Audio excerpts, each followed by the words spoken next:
meeting. With that said, I'm going to call this to order. Commissioner Becker,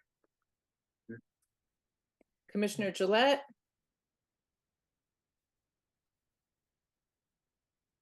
you all can unmute yourselves. Here. Commissioner Oakman. Here. Commissioner Panay is absent. Commissioner Saprell. Here. Commissioner Velasquez is absent, and Chair Spitz, I am here. Also, welcome to John, Attorney Casey, and members of the public who've joined us. We have 5 here tonight. I'm going to start by asking if anyone from the public has a comment that they'd like to share with the board. Please raise your virtual hand.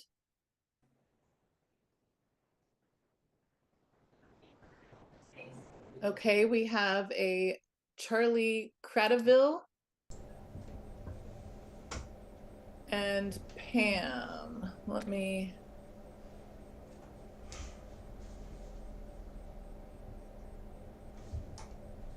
Mr. Cradaville, please state your full name and your address, and then your comment. Certainly. Charlie Cradaville. I live in New Brunswick, New Jersey. I'm the editor of New Brunswick Today, a community newspaper here in our city. And I was wanted to ask if I could get some kind of update on the hiring of a permanent executive director. I don't know if that's going to be part of your agenda tonight, but I wanted to see if there was anything you could share on that matter.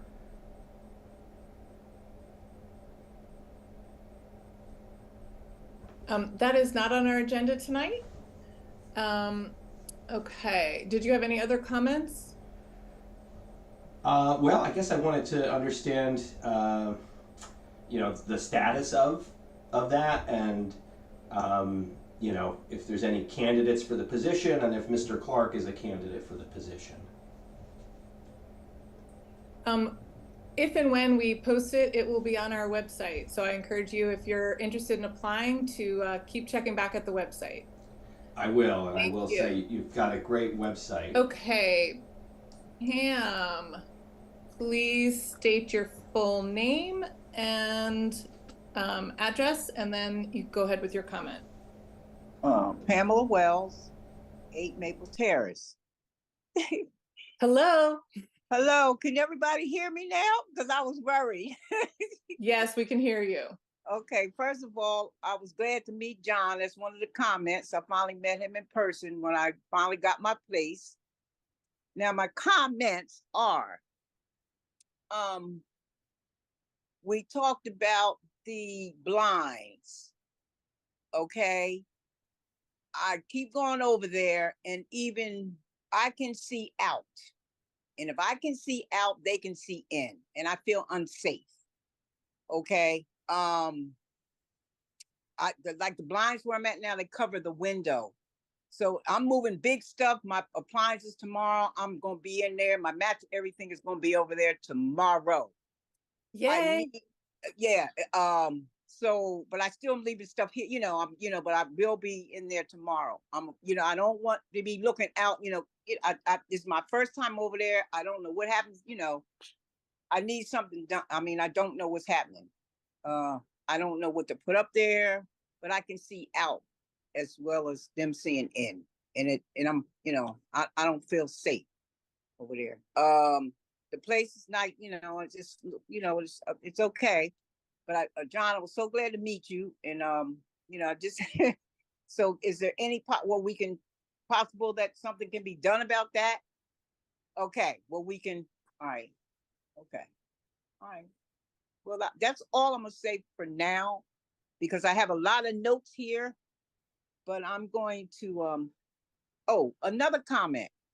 Yes. What does it mean when, since I'm here, from Maple Terrace. I've been here for 36 years. What does it mean when now I start a new, what was it called? I'm in a whole new different program. What does that mean? Because so I'm actually going to address this the Maple Terrace was not a HUD subsidized community. I know that. Right. The housing authority basically had to underwrite the subsidy there. Right. So now where you're living is a HUD subsidized unit. So the housing authority will no longer have to provide the subsidy, HUD will. Right. You've always followed the general HUD rules and regulations because we're the housing authority and we've basically just done business one way. Yes.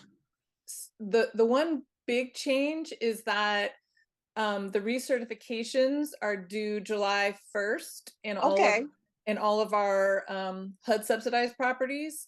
Yes. But I think that's the only kind of functional thing. You know, they go out in like late April and we want them back in the office no later than July 1.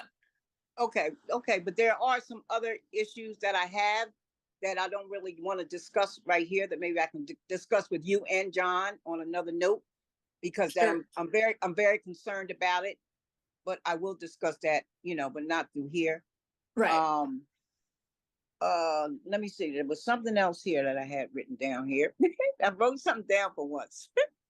Good for you. Yeah. Let me see. I think that was no. Oh, no, I think I'm going to leave that one alone too. That's it. You answered my questions. I'm good. Okay.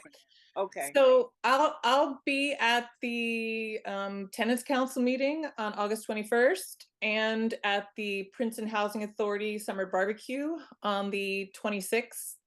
So either of those are good opportunities to grab me, or you're always welcome to email me too, Pam. Okay, I don't have your email address at all. Are you getting the emails, the tenant council emails? No, I just get the email for this. I don't think I'm getting the count. Okay, No. well, you know what? Patricia has my email. Okay. You pop over and get it from her, and you can email me anything too, okay? Okay, I appreciate that. Okay. That. Thank you. Thank you. All right. Bye-bye. Bye. All right. Take care. See you, Pat. Have a good day. No? Okay. Okay, and we have one more hand from Wilma Solomon. Wilma, please state your full name and address for... Yeah, Wilma Solomon. I live at 41 TR Place. And I apologize if this has already been addressed because I haven't been able to make it to a lot of meetings. But I guess for the last year, off and on, I've been hearing about this young man, Rayshawn Kelly, whose family lives in Princeton Authority housing, I believe. So at least I was told this, and he was arrested and he's been held in detention for the last year. His trial keeps getting postponed. And what I've been told is that if he is in Princeton Authority housing, and I guess I have to verify that the family would be in danger of losing their housing if he is ultimately found guilty and incarcerated. So I'm just trying to get a reality check on this. Yeah. Does it sound familiar? I will not and cannot comment on any names of anybody in particular, but what I can tell you as a federal rule is that you cannot be a convicted criminal and live in public housing. So the specifics, the family would need to speak directly with John Clark. And, you know, in general, anything like this, you know, because it's a public meeting, Wilma, we're not going to talk about, you know, individual cases or people, but as a policy, there are no convictions allowed. And we do background checks on all tenants. Right. I guess so. Just to take it out of the personal, I understand that if someone's been convicted of a crime, according to the HUD regulations, that they would not be able to live in HUD housing. Does that apply though to family members? Yes. So if my husband or my child is incarcerated and I would otherwise be eligible for HUD housing, I could not be a resident. John, you want to hit the specifics? Yeah, you could not be on the lease. You individually could live there. You and your entire family could live there. But anyone over the age of 18, depending on the crime they're convicted of, could not reside in that unit. Okay, but the family members can. It would not affect the family members unless the crime was committed on housing authority property. Got it. Oh, if there's a crime, if there's crime or crimes with an S committed on housing authority property, then then the family would obviously also be in jeopardy. Got it. All right. Very good. Thank you for that clarification. Welcome. Yeah. Okay, thanks. Okay. Do we have any other comments or from the public? Okay, in that case, I am going to close this portion of the meeting and move on to our agenda. All commissioners, did you have any questions or comments about the minutes? They will be part of our consent agenda, but I'd like to just take a minute to make sure there are no questions or concerns. None? Okay. Well, in that case, John, I'm going to turn it over to you for your report. And I will happily take that on. So separate from my written report, I'm going to try to actually highlight some items, but I hope that the board members had a chance to read through my report that covered all of the operations areas.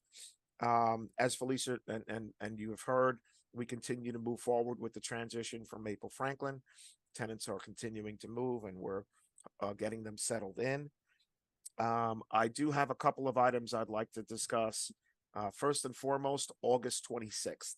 I know Felicia will probably cover this later in her notes and discussions, but we have open spots. I encourage you to sign up for any tasks that you see available. We're going to have and planning to have a number of really interesting things for residents to do, young and old.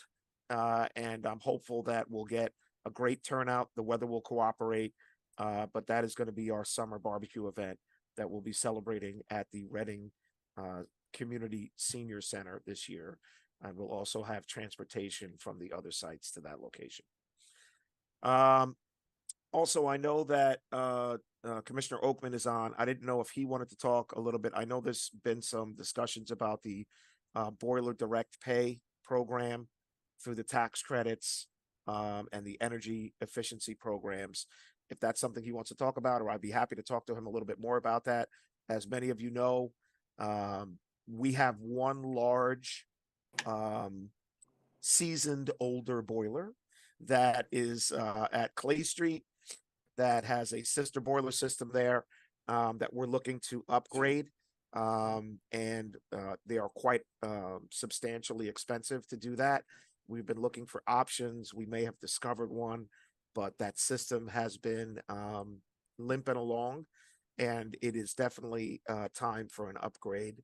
So we're looking at all options and all programs that we can possibly access to be able to do that type of an upgrade, go to a more efficient unit that we can not only use at that location, but should we go through a rehab or a renovation, it be usable and reusable, in another component. So my hope is that we'll have some more discussions about that. Jeffrey, I don't know if you wanted to say anything about the program or. He does. He's dying to. Go right ahead. I can give a couple minutes here just for some context. And this is very much like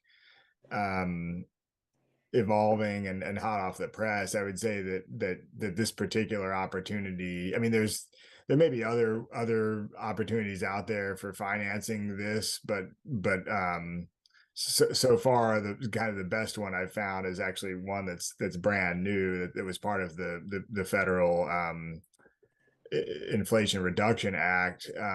There are a couple of sections in that. One is 25D, which is the residential clean energy tax credit, and the other is 179D, which is the tax deduction for energy efficient commercial buildings. There's maybe others as well, but those are the ones that I think are potentially relevant here, and they're part of a larger list of things where the IRA provides tax credits for people who invest in energy efficiency upgrades in their homes, businesses, buildings, etc. And it's so, as John said, like part of what we need to do here, sort of from a mission standpoint, is improve the efficiency of the operations and sort of modernize the machinery. But that also is sort of like the path to getting some of this funding. And basically, what I don't know yet, and I'm not sure if the specs are out yet, is sort of like what specific types of machinery would both meet the goals that we have and kind of like fit within the infrastructure envelope that we're trying to fill, and would also meet the criteria. But what I do know is that normally a tax exempt entity could not benefit from a tax credit program, but the way that the IRA was set up, the IRS will allow what's called direct pay, which is that an entity like a housing authority, a state government, city government, or a nonprofit can file a tax form that says it wants to take advantage of incentives through the particular section it's targeting. And then, we obviously have no tax liability, but then the government would give us back as a refund the money that would have been deducted from our taxes. So we can, in effect, get what ends up being more like a grant, a reimbursable grant for this. So I think one of the important pieces is that, the process is you identify the project, and confirm that it qualifies. You pay for and complete the project and place it in service. And then at the end of that tax year is when you would file your tax form and apply for that money and get the money on a reimbursement basis. So you do have to short-term finance it. And I don't know, sort of depending on what the machinery is, we've got to figure out how much money we'd get back for it, et cetera. So there's more information to be gathered, but I think that like that's kind of where we are. I think, as I said to Felicia, like, this literally came out this week, so we're in a better position than we would have been like if we'd had this meeting last week in terms of thinking of options. So that's a preview of what's to come. Listen, that's a lot better than we were last week. So I'll be in contact with you and we'll work through the details. It sounds like it's definitely a reimbursable program that we would benefit from taking the opportunity to use. And obviously we want to try to improve not just the efficiency of the unit, but the service to the tenants. So if that can help by obviously putting in an energy efficient, high efficiency unit or units that piggyback, which seems that most housing authorities now are going to that split dual unit process. So to me, it just makes sense, and it would be hugely appreciated and definitely used and benefit our residents directly in the cold winter months that we have ahead. It's never too early to start thinking about that. In addition to that, I do want to recognize, Bob and Stella and their whole team on the legal side. As many of you have seen, our aging balances drop. That is a effort on our legal team and Reggie and the management staff who have been out trying to work with every resident in any way that we can to try to reconcile the balances owed. As you know, we are part of a federal program that requires 30% of your income. That's not a suggestion, that's a requirement. So if you don't pay that money, we will, we'll try to work with all the residents that we can through that process. But at some point, we have to take legal action, which we've been doing. That has been working. We've been getting through repayment components, but in some cases, people choose not to participate in that. And in that case, we have to move forward with moving on evictions. So it's always a last resort. It is not something we do willy-nilly. we exhaust every effort before we take that last step.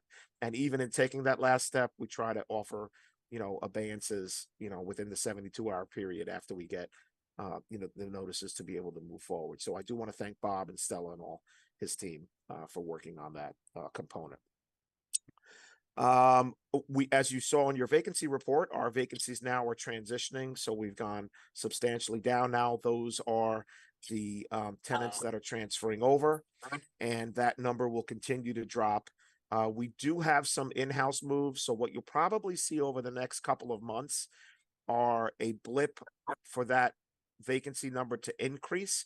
That is not because people are leaving or anything of that nature. That's because tenants are moving from units that they're either overhoused or underhoused, which means that the units they're leaving now become the vacant unit. So they're taking a unit that we've recently renovated and rehabbed, moving into that unit because their family size now requires that we house them in that unit. The programs that we manage have tenancy size, family size requirements. And in many cases, because of COVID particularly, but even before COVID, we do have some families that were overhoused or underhoused.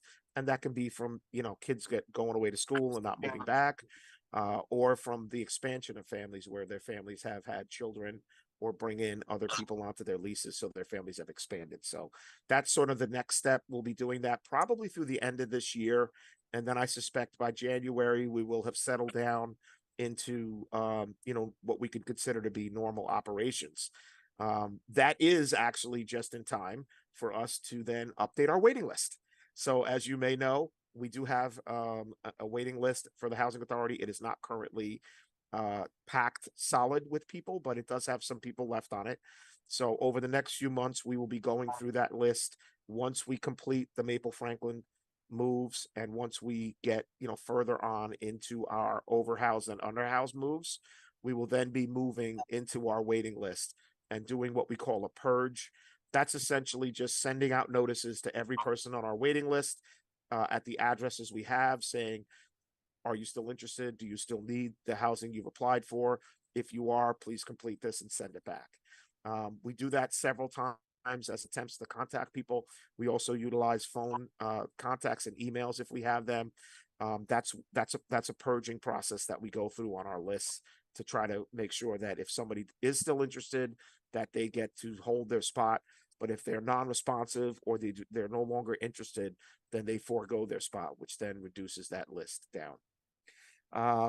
John, I should mention that I did not include that report, and sorry, I thought that it was just the units that were being turned over.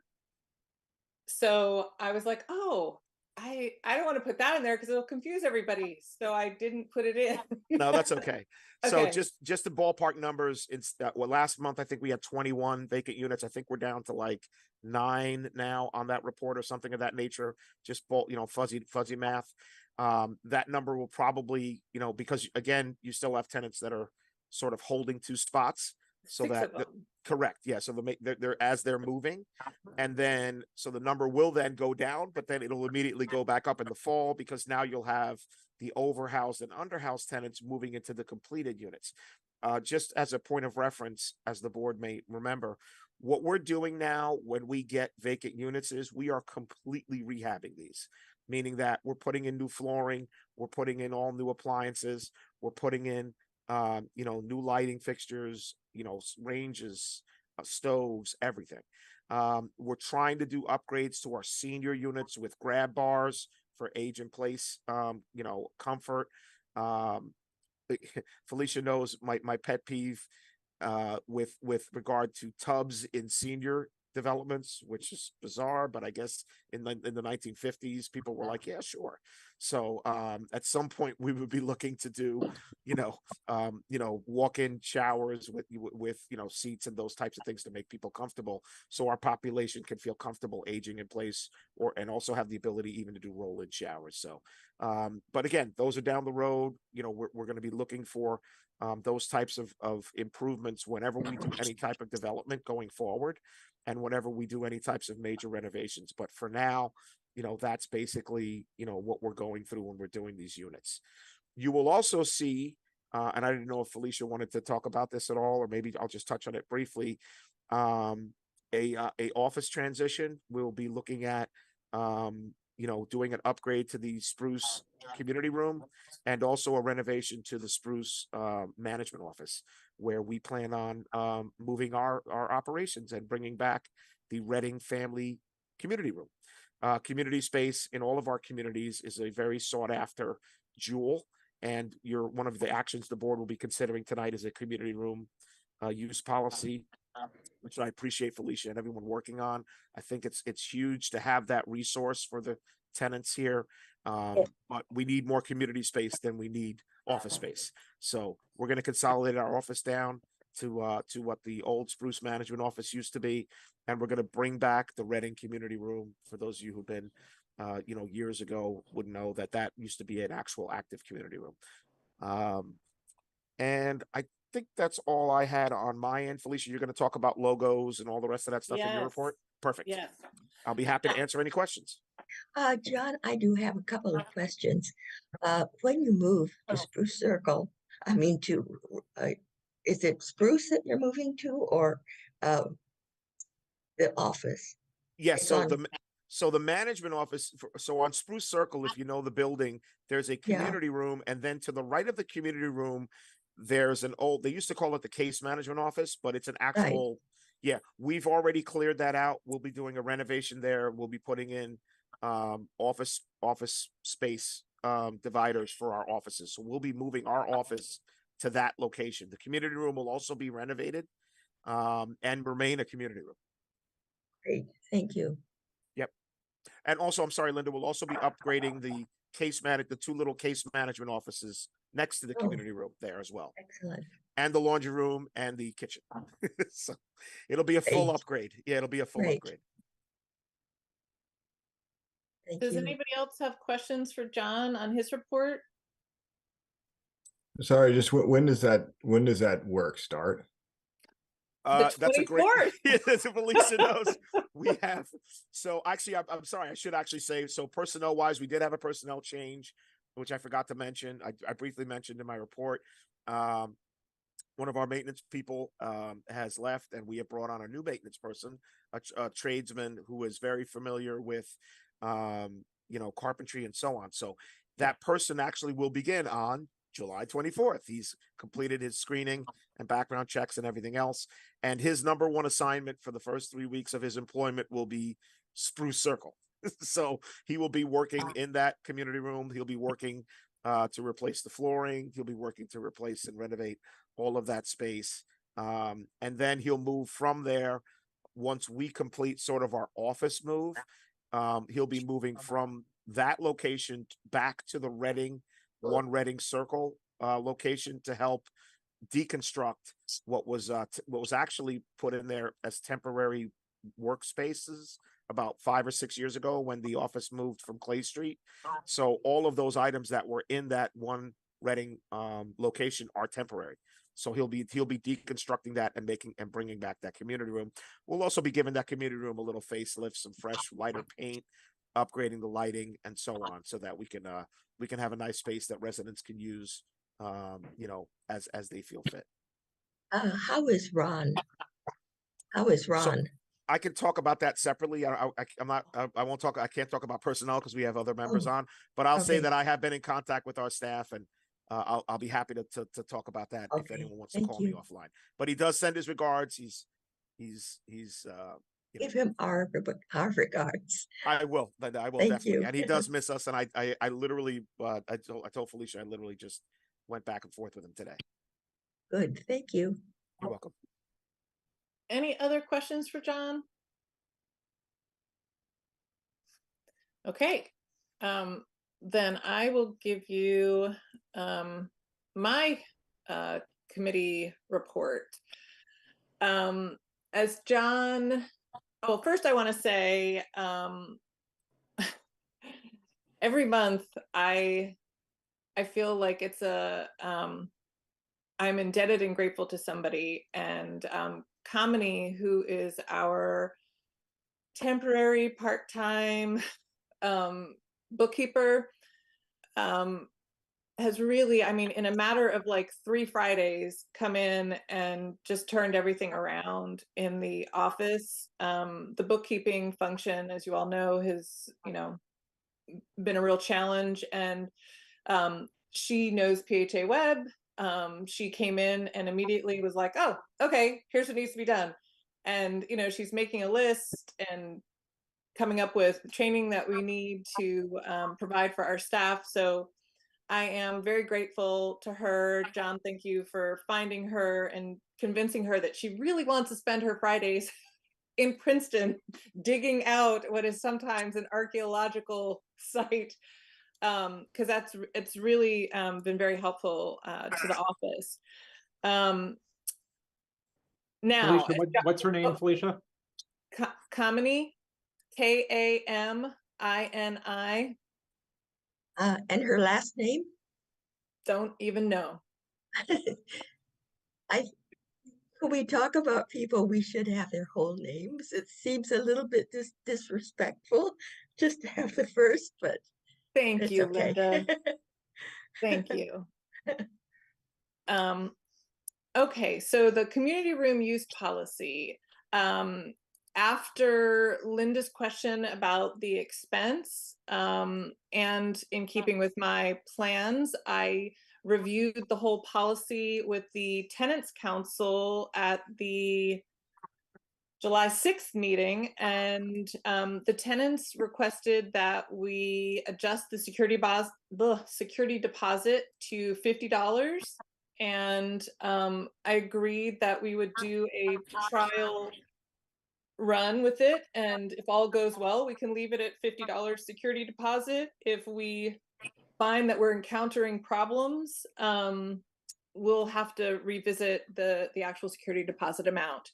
But for the second reading, and what will be for the vote tonight on that resolution to adopt the community room use policy, that's the only change from what was in your board packet last month until tonight. So the security deposit went to $50. From a marketing and community relations perspective, as you all know, we are required to have a functioning language assistance plan, which we started working on. It was a long time ago. I want to say it was December. And part of that was we needed to provide multi-language functionality for our website. So that kind of forced the website update up in the priority list.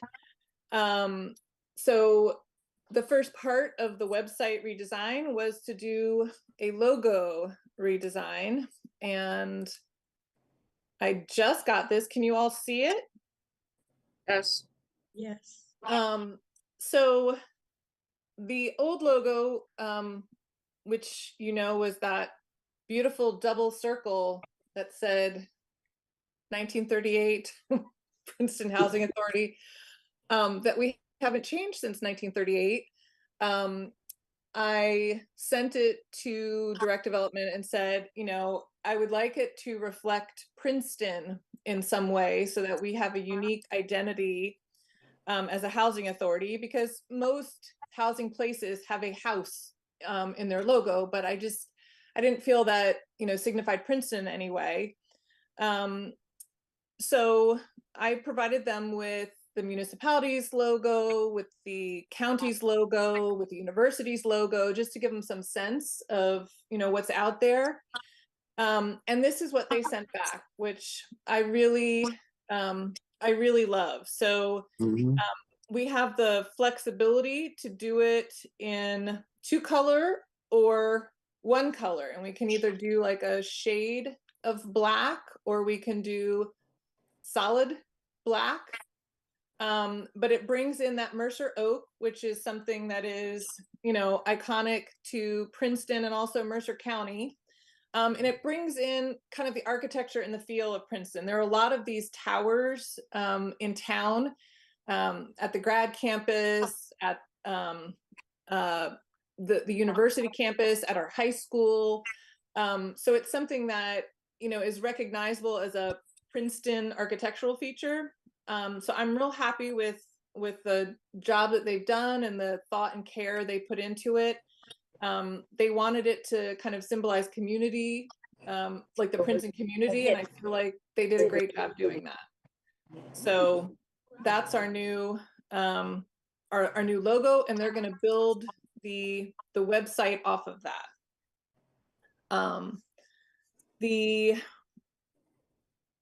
The language assistance, oh wait, I'm skipping ahead of myself. The summer barbecue, I sent out a Sign Up Genius link. Hey, sorry, can I ask a quick question on the logo before we move on? Yeah, sure. I just wanted to ask, I mean, and I'm sure this was already discussed, but you know, like it's in terms of the colors, like, you know, it's black and orange, which is, you know, which is known as the Princeton colors. But I wonder if, like, would it be better to have it be the colors that match like the town, sort of like the green colors that the town uses for its stuff in terms of the I mean, I don't know, but like I just wondered if that had been discussed. So you may recall in the board packet last month or the month before, I sent them, I'm going to show you what I sent them. And also, it's funny that you say that about the orange, Jeffrey, because it is in the town's logo. Well, it may be. I don't have it in front of me. Yeah. I think their website is being green, and I guess it's because of that Mercer oak green tree. Right. So we picked But I up guess it does have the orange New Jersey. Yeah. Yeah. So this at the top was our old 1938 logo. It's beautiful. 2 circles. It says 1938. This is the town's logo. This is the county, and this was the university. So, you know, I thought, you know, clearly Princeton wanted to reflect that they're part of Mercer County when they, you know, because they both have that tree logo component. And I wanted us to belong in Princeton and Mercer County too. I mean, I could certainly ask them about the green. I don't have any. And I'm not saying I really like the logo that you showed. I was just wondering about the sort of green connection, and maybe it's more in my head because it seems like the website sort of wrap on the town's website is more green. But I don't know if it matters. I mean, I'm going to put it back up again so everybody can see. I don't really have the ability to share my screen so you can see both at the same time. I do think the orange is better than the gray and black.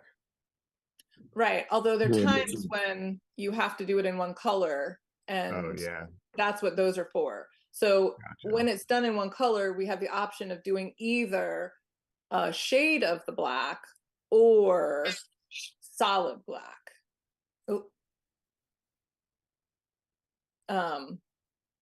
So on the website and anything where, you know, the expense of it doesn't become an issue with, you know, multiple color printing, we would do the black and orange. I mean, I could ask them to take a look at the green if you want to see it. I mean, I kind of like the orange because, to your point, it does say Princeton on, you know, a more subtle level. And I want the university to feel connected to us. Because they feel connected, you know, maybe they'll be able to help. Well, Leighton's on. If Leighton doesn't feel like we need to have the town green color in there, then that's fine. I can leave it alone. You know, I think I don't see a downside to having the board look at both a green color and the orange color and taking a look at it. I think it'd be worthwhile. Okay, I will ask them. I'm most likely just going to send this out because it's not really a board action per se. So I'll send it out via email, and you can all just share your opinions and say, this is the one I like, this is the one I like. And I'll Mhm. send a group email, but just reply to me directly so that we're not conducting business. It's That's just fair. a fact-finding mission on opinions on color. Okay. Okay.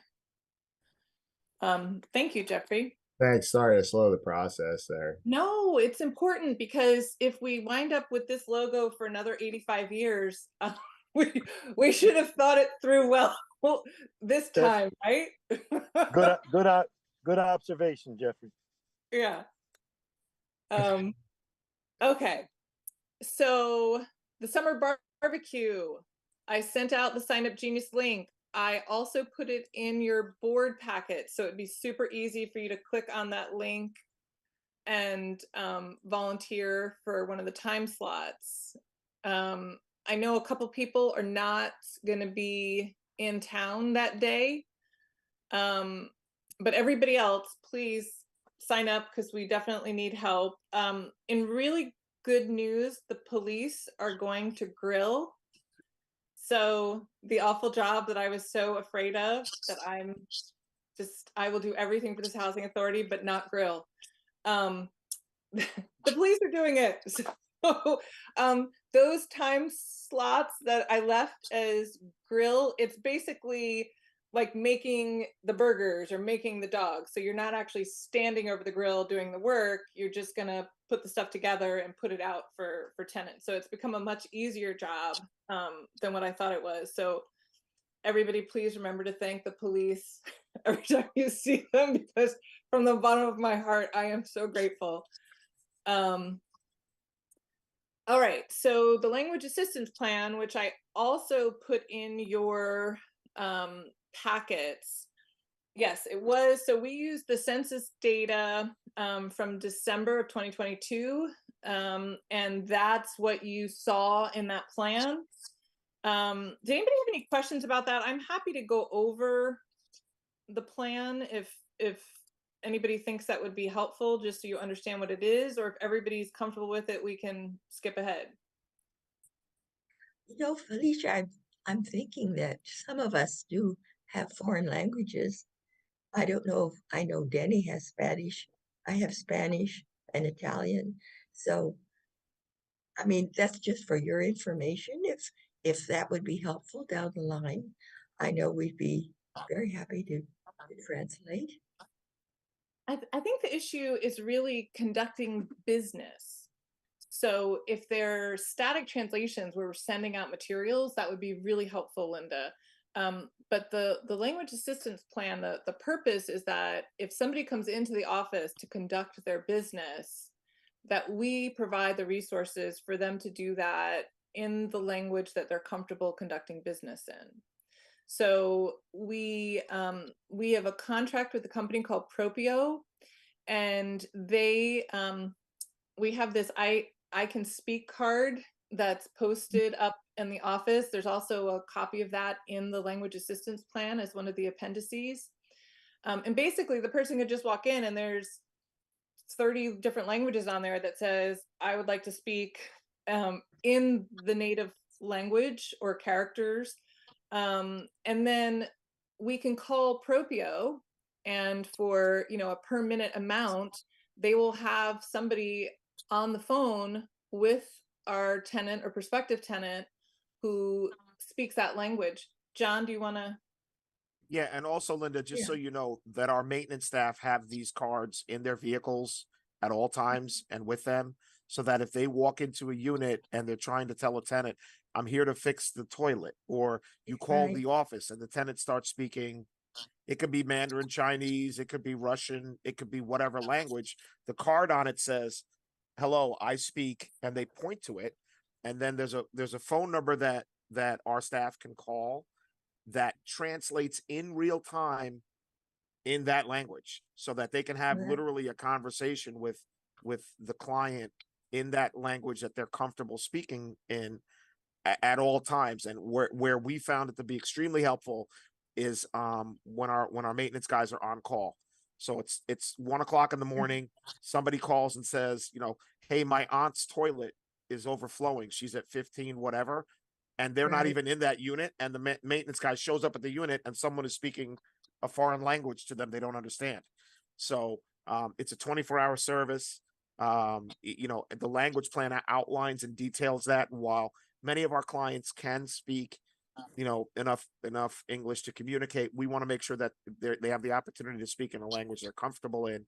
But particularly in those situations where someone else is there, sort of like on-call translator, where we have clients, we're doing the annual exams now.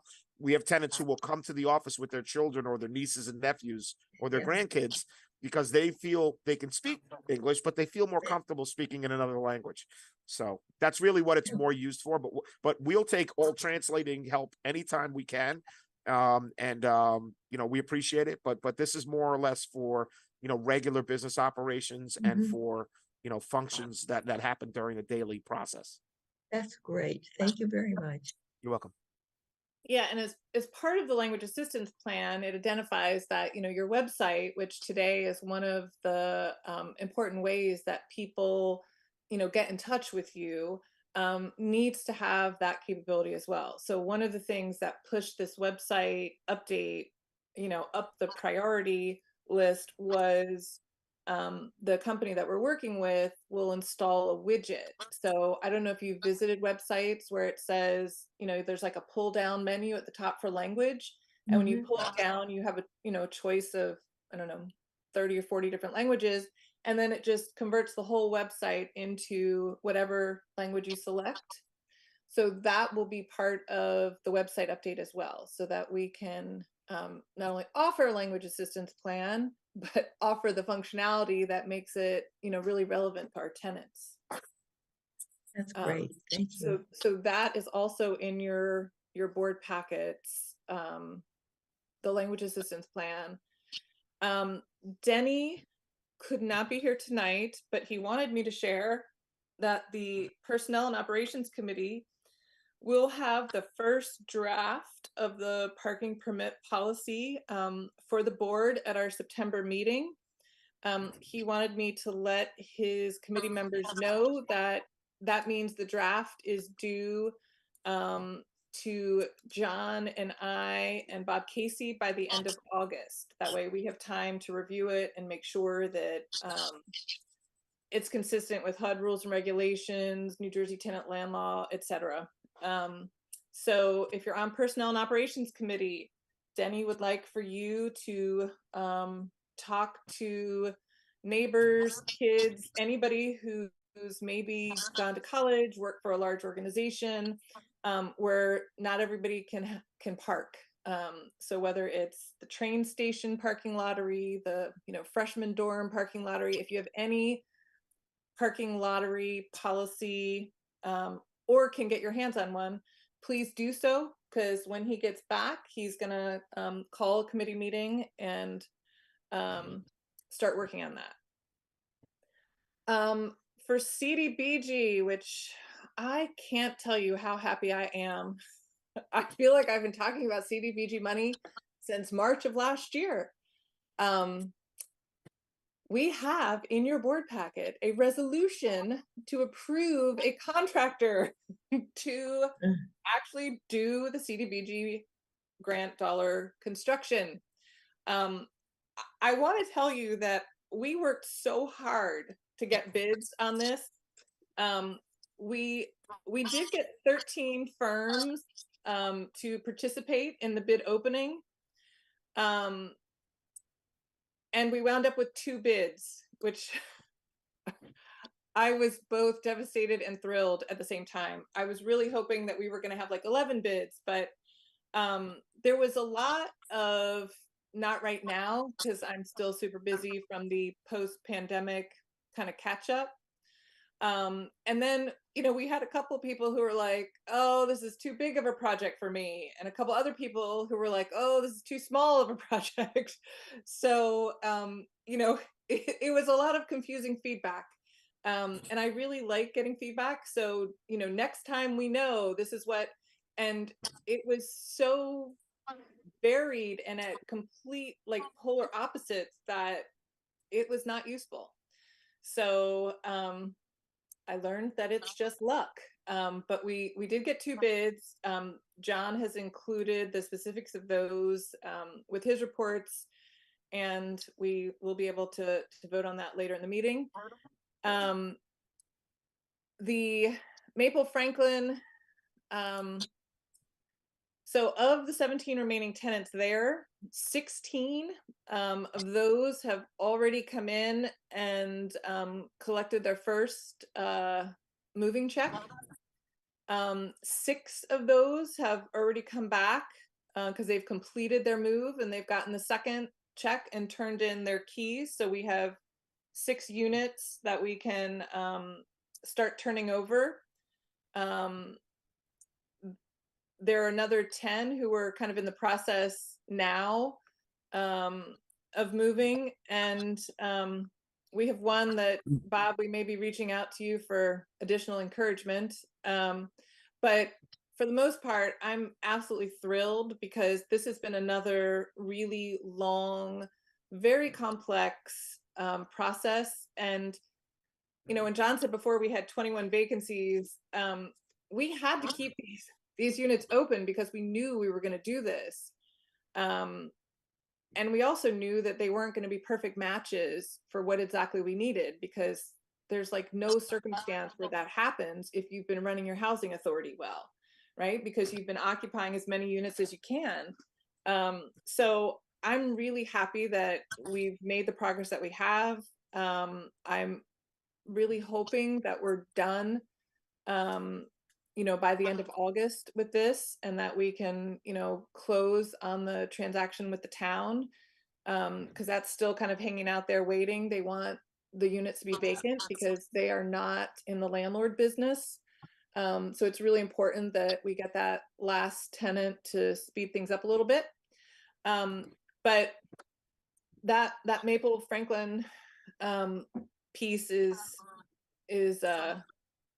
it feels like it's almost there now. The redevelopment committee, at this time, I went to town hall, I got the tax maps, and I sent them to our consultant, and he is going to see if he can get ownership details. With that Daniels law, that process has gotten a little more complicated. So the online information for Mercer County is still not back online again because they're, you know, cleaning out all the judges and lawyers and police officers and stuff. So no information is available. So he's going to try reaching out to some specific people who should have access to this information. If not, I may be coming back before you because we need to do title searches and get the information the old-fashioned way. So, Bob, do you have any thoughts? Yeah, I mean, Yeah. you could just, I don't know what the task is, but I can find out anyone who owns anything. So if you need that information, just send it my way with lots and blocks and I can get that easily. Okay, awesome. I will do. So you've got that special status. Part of this search is ownership, and part of it is we have these pockets of green space, and we have pockets of wetlands, and neither of them are buildable.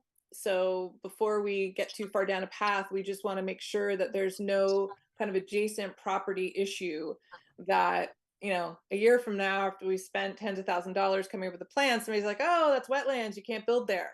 So we're trying to find that all out now. And Bob, I will send those to you. Thank you. Block and lot. Okay.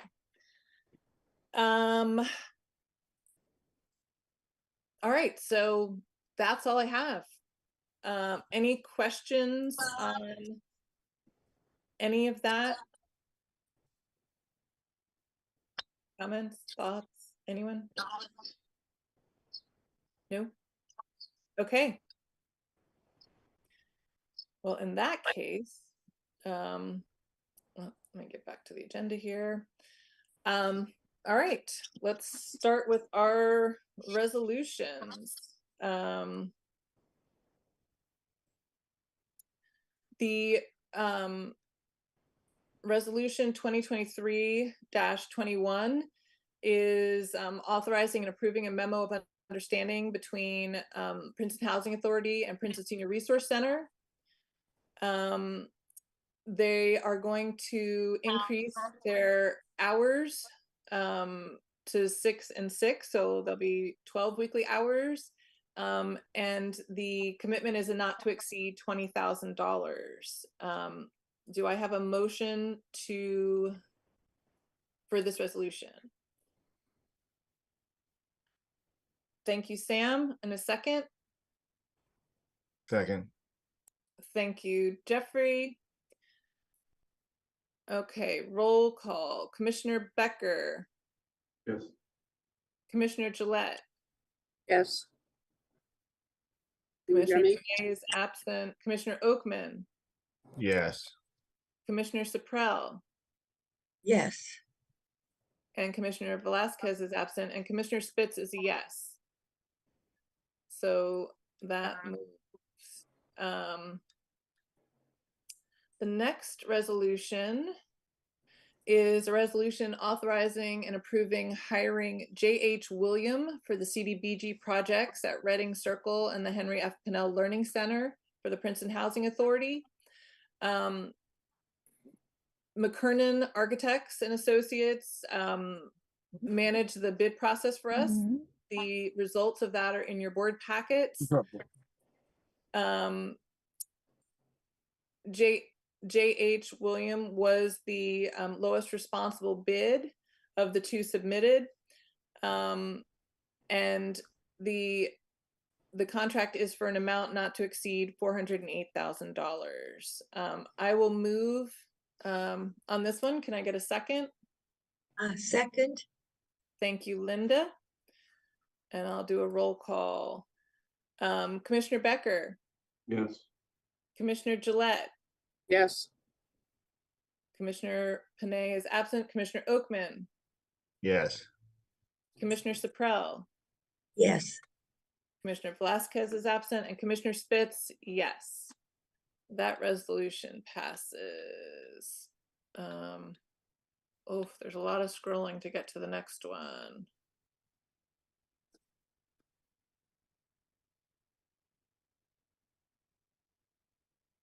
All right.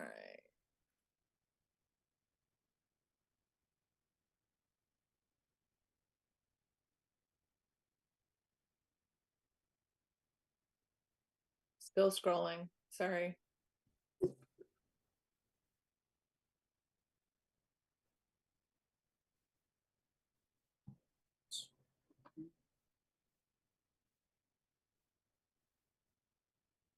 Okay, the next resolution is approving and adopting the community room use policy for the Princeton Housing Authority. And again, that's for the two spaces, one at Spruce and one at Reading Circle. Can I get a motion for the community room use policy? I make a motion. Oh, go ahead. Okay. I'll second then. All right, so Jeffrey made a motion, Linda seconded. Commissioner Becker. Yes. Commissioner Gillette. Yes. Commissioner Panay is absent. Commissioner Oakman. Yes. Commissioner Saprell. Yes. Commissioner Velasquez is absent. Commissioner Spitz, yes. That passes. Back to scrolling. John, whose idea was it to have a 171-page board packet? I'm sorry, but I just wanted to make sure everyone had all the information. I was going to say I apologize, but you got all the information, just so you know. Yeah, thank you. We got it.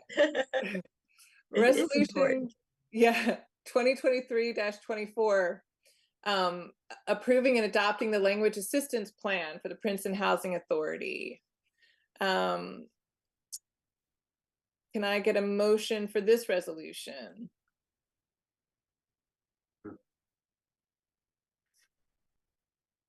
Sam, was that you? Yes. Can I get a second? Second. Thank you, Jeffrey.